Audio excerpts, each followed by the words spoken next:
بسم اللہ الرحمن الرحیم نحمدہ ونصلی علی رسولہ الکریم والحمد للہ رب العالمین۔ آج ہم ریاض الصالحین کا باب نمبر 58 پڑھ رہے ہیں۔ یہ باب ہے باب جواز الاخذ من غیر مسألۃ ولا تطلع الیہ، بلا سوال بلا لالچ جو مال مل جائے اس کا لینا جائز ہے۔ اس سے پہلے والے جو باب گزر چکے ہیں ان میں یہ بتایا گیا تھا کہ کسی کا مال لینا جائز نہیں، تو وہ مال تھا جو دل میں لالچ ہو کہ مجھے یہ مال مل جائے، اور انسان اپنے مال کو بڑھانے کے لیے یا کسی اور وجہ سے اس سے مانگ رہا ہے، تو پھر اس کی مذمت بیان کی گئی تھی۔ اور ضرورت کے وقت تو اگرچہ جائز تھا، لیکن بلا ضرورت اگر اس کو مانگا جائے تو پھر اس کے دنیا اور آخرت دونوں حساب سے بتایا گیا کہ ان میں کیا کیا برائی ہے۔ اور یہاں تک کہ اگر ضرورت بھی ہو تو اللہ تعالیٰ ہی کے سامنے اس کا سوال کیا جائے، تو کسی انسان سے مال کی طلب نہ ہو۔ لیکن یہاں پہ یہ بتایا کہ اگر لالچ کے بغیر کوئی مال ملے، سوال کرنے کے بغیر کوئی مال مل رہا ہے، تو وہ بھی اللہ ہی کی طرف سے ہے، تو اس کو لینے میں کوئی حرج نہیں اور نہ یہ عزیمت کے خلاف ہے۔ وعن سالم بن عبداللہ بن عمر عن ابیہ عبداللہ بن عمر عن عمر رضی اللہ عنہم قال کان رسول اللہ صلی اللہ علیہ وسلم یعطینی العطاء فاقول اعطہ من هو افقر الیہ منی فقال خذه اذا جاءك من هذا المال شيء وانت غیر مشرف ولا سائل فخذه فتموله فإن شئت كله وإن شئت تصدق به وما لا فلا تتبع نفسك۔ قال سالم فكان عبد الله لا يسأل أحدا شيئا ولا يرد شيئا أعطيه۔ مشرف بالشين المعجمة أي متطلع إليه۔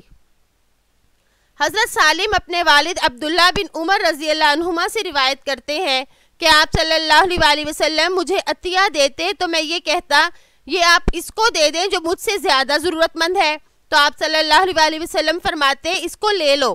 جب تمہارے پاس کوئی مال اس طرح آئے کہ تم اس کی حرص اور طمع تمہارے دل میں نہ ہو، نہ اس کے بارے میں تم نے سوال کیا ہو، تو اسے لے لو اور اس کو اپنے مال میں شامل کر لو۔ پھر اگر تم چاہو تو اسے کھا لو، اگر تم چاہو تو صدقہ کر دو۔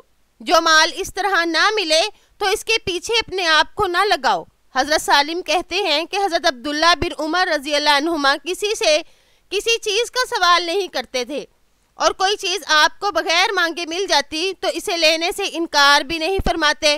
مشرف شین کے ساتھ بمانا اس کی طرف میلان ہو اور جھانک رہا ہو، یعنی دل میں اس کے حرص اور طمع رکھنے والا ہو۔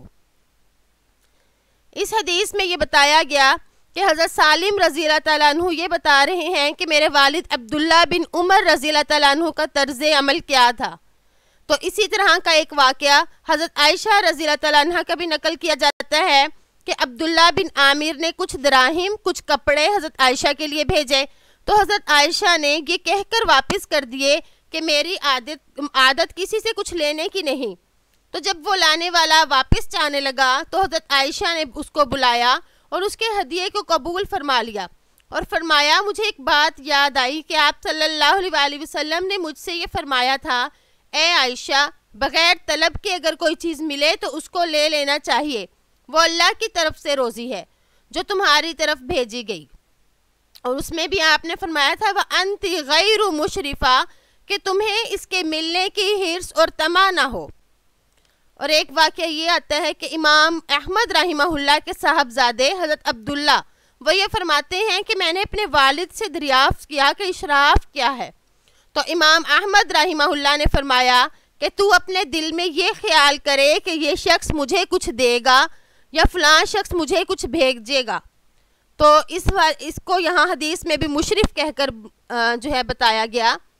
تو یعنی ایک تو سوال ہوتا ہے زبان سے اور ایک دل سے، یعنی نہ زبان سے سوال کیا گیا ہو اور نہ دل کا سوال ہو، یعنی دل میں اس چیز کی طمع ہو۔ تو اس طرح سے اگر انسان کی کیفیت ہو اور اس کے بعد کوئی چیز اس کو مل جائے تو وہ اللہ تعالیٰ ہی کی طرف سے بھیجی گئی ہے۔ اور امام غزالی رحمہ اللہ وہ ہدیے کو قبول کرنے کے بارے میں یہ فرماتے ہیں کہ ہدیہ قبول کرنے میں 3 باتیں دیکھنی چاہیے۔ نمبر 1، مال دینے والے کی غرض دیکھنی چاہیے کہ کس نیت سے دے رہا ہے، صدقے کی نیت سے یا محبت بڑھانے کے لیے یا اپنی شہرت کے لیے یا رشوت کے طور پر۔ اور ہدیے کی صورت میں اگر وہ ہدیہ ہے تو قبول کر لے، وگرنہ اگر وہ شہرت، رشوت یا اس طرح سے دے رہا ہے تو پھر اس کو قبول نہ کرے۔ نمبر 2، لینے والے کی غرض کیا ہے، لینے والے کی غرض کیا ہے، اگر اس کو ضرورت ہے تو پھر وہ لے لے۔ اور نمبر 3، مال کو دیکھیں، یہ حرام کمائی کا تو نہیں، حلال ہو تو اس کو قبول کر لیں ورنہ اسے قبول نہ کریں۔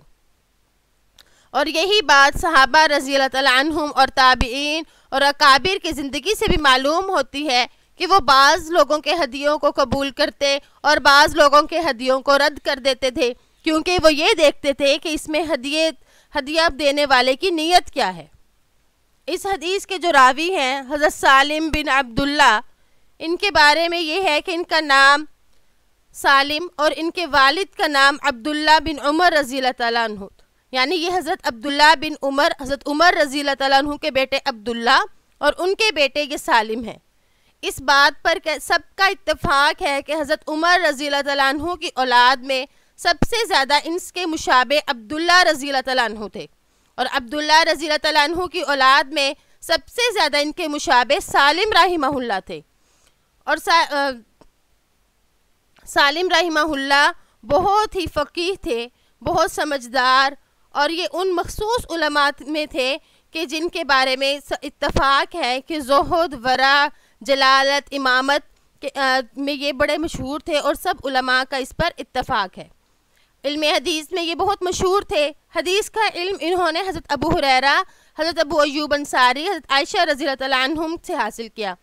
اسی وجہ سے ابن سعد ان کے بارے میں یہ فرماتے ہیں کہ سالم ثقہ ہیں اور عالی مرتبہ لوگوں میں سے یہ ہیں۔ یہ مدینہ منورہ کے فقہائے 7 میں شمار ہوتے تھے۔ امام مالک ان کے بارے میں یہ فرماتے ہیں کہ زہد، ورع، سلف صالحین میں ان سے مشابہ کوئی نہ تھا۔ ان میں چند مخصوص اور نمایاں صفات بھی تھیں، یعنی یہ بہت زیادہ محتاط، امراء سے بے نیازی کرنے والے، خون مسلم کی حرمت کے قائل تھے۔ ان کی وفات 106 ہجری میں مدینہ منورہ میں ہوئی۔ حشام بن عبد الملک نے نماز جنازہ پڑھائی۔ تو حضرت عمر رضی اللہ تعالیٰ عنہ کے یہ پوتے ہوئے۔ تو اللہ تعالیٰ سے دعا ہے کہ اللہ تعالیٰ ہمیں بھی ایسا ہی دل عطا فرمائے کہ ہم بلا ضرورت کسی سے نہ مانگیں اور صرف اللہ ہی کی طرف دیکھیں، اور اگر کوئی بغیر مانگے چیز مل جائے تو پھر اس کو قبول کر لیں۔